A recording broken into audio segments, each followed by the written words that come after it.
खत लिखते हैं, ये ऊपर से तिरछा सीधी लाइन और ऊपर जाके इसको छोड़ देना, इस तरह करके। आपने बिल्कुल भी स्ट्रेट पे बच्चों को नहीं बताना, क्योंकि वो ओल्ड तरीका है और वो गलत फॉर्मेशन है।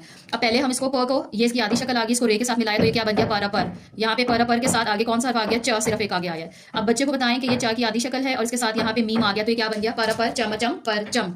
यहाँ पे पर, ये पर के साथ दाल है, द पर्द, ये पर दा, क्या बन गया, पर दा।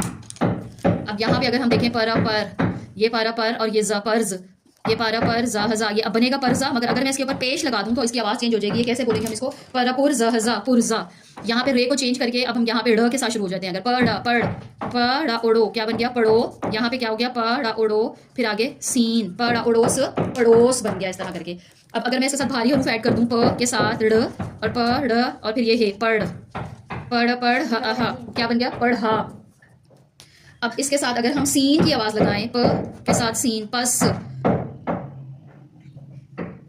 और इसी तरह अगर मैं इसके साथ प सीन की आवाज के साथ ते मिला दूं तो ये क्या बन जाएगा, प सत सत पस्त। और आगे छोटी ए के साथ मिला दूं तो पस पस इति। उर्दू में कैसे बनती है आवाज इसकी, पस ती। अगली आवाज में इसके चेंज हो गई है। अब अगर पे की आवाज के साथ सीन मिलाएं, पस पस, पे सीन और फिर ये नून, पसंद। और आखिर में दाल को अगर ऐड कर दें तो पे सीन नून और फिर ये क्या बन गया, दाल पसंद।